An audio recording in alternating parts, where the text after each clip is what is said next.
বর্তমান সময়ে দক্ষিণ এশিয়ার রাজনীতিতে ভারত ও বাংলাদেশের সম্পর্ক কিন্তু একটা নতুন মোড় নিয়েছে। একদিকে সীমান্তে ক্রমবর্ধমান উত্তেজনা, আর অন্যদিকে বাংলাদেশে অভ্যন্তরীণ ক্ষমতার রদবদল। এই দুইয়ের মাঝে দাঁড়িয়ে দুই দেশের বন্ধুত্ব এখন কিন্তু বড়সড় প্রশ্নের মুখে। সম্প্রতি ত্রিপুরার সিপাহী জেলা সীমান্তে বিএসএফের গুলিতে দুই বাংলাদেশি পাচারকারীর মৃত্যু হয়েছে। এরপরেই বাংলাদেশের পক্ষ থেকে ভারতকে সতর্কবার্তা দেওয়া হয়েছে। কিন্তু প্রশ্ন হলো, ভারত কেন গুলি চালাতে বাধ্য হলো, আর কেনই বা বাংলাদেশ ফের চীনকে আমন্ত্রণ জানাচ্ছে তিস্তা প্রকল্পে? আজকের ভিডিওতে আমরা এই সমস্ত বিষয় নিয়ে গভীর আলোচনা করব। নমস্কার, আমি প্রদীপ্ত। খবর ও কথা চ্যানেলে আপনাদের সবাইকে জানাই স্বাগত। গত শনিবার ত্রিপুরার সীমান্তে বিএসএফ যখন রুটিন টহল দিচ্ছিল, তখন একদল পাচারকারী ভারত থেকে বাংলাদেশে অবৈধভাবে কিছু পণ্য নিয়ে যাওয়ার চেষ্টা করছিল। বিএসএফ জওয়ানরা তাদের সতর্ক করলেও তারা তা মানেনি। উল্টে জওয়ানদের ওপর পাথর ও ইট ছুটতে শুরু করে। আত্মরক্ষার্থে বিএসএফ গুলি চালায় এবং এতে 2 জন নিহত হয়। এখানে একটি গুরুত্বপূর্ণ বিষয় হলো পাম্প অ্যাকশন গান। বিএসএফ সাধারণত সীমান্তে মারণাস্ত্র ব্যবহার না করার নীতি মেনে চলে। এই পাম্প অ্যাকশন গানে রবার বুলেট বা লঙ্কার গুঁড়ো ভর্তি গ্রেনেড থাকে, যা কিন্তু প্রাণঘাতী না। কিন্তু তা সত্ত্বেও কেন মৃত্যু হলো? অনেক সময় খুব কাছ থেকে শরীরের সংবেদনশীল অংশে গুলি লাগলে এই ধরনের নন লিথাল অস্ত্রও কিন্তু প্রাণঘাতী হয়ে উঠতে পারে। বাংলাদেশের বিজিবি শুরুতে কোনো অভিযোগ না করলেও পরবর্তীতে বাংলাদেশের অন্তর্বর্তীকালীন সরকারের পরে যে সরকার এখন এসেছে, সেই সরকার কিন্তু একে রক্তপাত হিসেবে চিহ্নিত করে কড়া প্রতিক্রিয়া দিয়েছে। তারেক রহমানের রাজনৈতিক পরামর্শদাতা রাহুল কবির রিজভি জানিয়েছেন যে বাংলাদেশ ভারতের সাথে ভালো সম্পর্ক চায়, কিন্তু সীমান্তে রক্তপাত তার জন্য বন্ধ হতে হবে। সবচেয়ে বড় বিতর্ক তৈরি হয়েছে তিস্তা নদী প্রকল্প নিয়ে। এই প্রকল্পটি কৌশলগতভাবে ভারতের জন্য অত্যন্ত গুরুত্বপূর্ণ।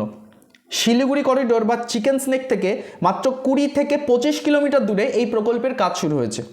ভারত চায়নি এখানে কোনো রকম চীনের উপস্থিতি থাকবে। চীন যেখানেই থাকবে সেখান থেকে সার্ভেলেন্স করবে, ইনফরমেশন গ্যাদার করার চেষ্টা করবে।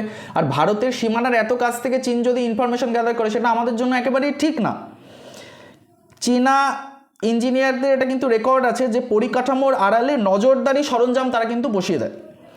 শেখ হাসিনা ভারতকে এটা প্রতিশ্রুতি দিয়েছিল যে কখনোই কিন্তু বাংলাদেশ চীনকে করবে না আমন্ত্রণ এই প্রজেক্টে।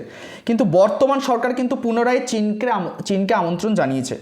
বাংলাদেশ বলছে তারা ভারত ও চীনের মাঝে ফুটবল হতে চায় না, বরং রেফারি হতে চায়। কি বলে এরা ভেবেচিন্তে বলে না। ভারত আর চীন কোথায় আর বাংলাদেশ কোথায়? তারা নাকি রেফারি হতে চায় ভারত আর চীনের মাঝখানে। কি বলবো, হাসিও পায় আমার। যাই হোক, ভিডিও সবচেয়ে উদ্বেগজনক অংশ হলো বাংলাদেশের অভ্যন্তরীণ উগ্রপন্থার উত্থান। প্রচণ্ড পরিমাণে উগ্রপন্থা কিন্তু বাংলাদেশে এখন বেড়ে গেছে। সম্প্রতি একটি ভিডিও ভাইরাল হচ্ছে যেখানে একজন ইসলামিক প্রচারক ভারতকে সরাসরি যুদ্ধের হুমকি দিয়েছেন। কি বলছেন তিনি দাবি করছেন বাংলাদেশের 4 কোটি মানুষ এবং ভারতের সীমানা সংলগ্ন যে মুসলিমরা থাকে, ভারতীয় মুসলিমরা যারা সীমানা অঞ্চলে থাকে, তারা যদি এক হয় তবে 3 ঘন্টার মধ্যে দিল্লি দখল করে নেবে। কি বলবো, আমি আর কিচ্ছু বলার নেই আমার। যাই হোক, তিনি উত্তরপ্রদেশের মুখ্যমন্ত্রী যোগী আদিত্যনাথ এবং রাজনাথ সিংয়ের মতো নেতাদেরও সরাসরি হুমকি দিয়েছেন। পশ্চিমবঙ্গে বিজেপি সরকার আসার পরে কিন্তু এই ধরনের হুমকির যে হারটা, সেটা কিন্তু বাংলাদেশ প্রচুর পরিমাণে বাড়িয়ে দিয়েছে। আমি আপনাদের এই নিয়ে আগেই একটা ভিডিও করেছি, সম্ভব হলে সেই ভিডিওটাও গিয়ে দেখবেন। এই ধরনের উস্কানিমূলক কথা যে শুধু এই দুই দেশের সম্প্রীতি নষ্ট করছে তাই না, বরঞ্চ সীমান্তে বসবাসকারী সাধারণ মানুষের মনেও কিন্তু এগুলো ভয়ের সৃষ্টি করছে। বাংলাদেশের সরকার এই ধরনের বক্তৃতার বিরুদ্ধে কঠোর ব্যবস্থা না নেওয়ায় ভারতের পক্ষ থেকে কিন্তু গভীর উদ্বেগ প্রকাশ করা হয়েছে। সীমান্তে এই অস্থিরতার মাঝখানেই পশ্চিমবঙ্গ সরকার কিন্তু একটা বড় সিদ্ধান্ত নিয়েছে।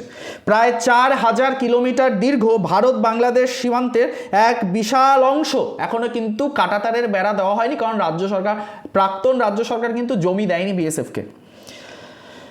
পশ্চিমবঙ্গে প্রায় 569 কিলোমিটার জায়গা এখনো কিন্তু অরক্ষিত আছে এই জমি জটের কারণে।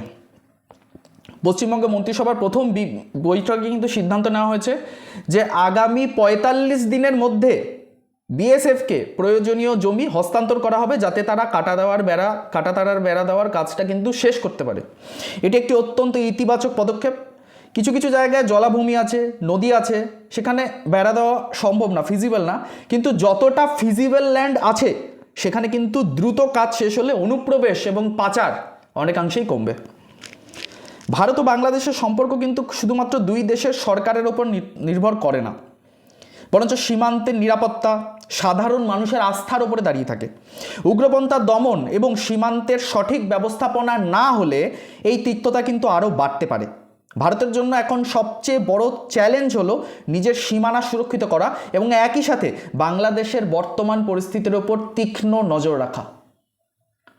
আপনার কি মতামত এই পুরো ভারত বাংলাদেশ কনফ্লিক্টটার ব্যাপারে? আমাকে অবশ্যই কমেন্ট বক্সে কিন্তু আপনারা জানাবেন। প্রত্যেক দিনের খবর নিয়মিত পেতে সাবস্ক্রাইব করুন আমাদের চ্যানেলটিকে। নমস্কার।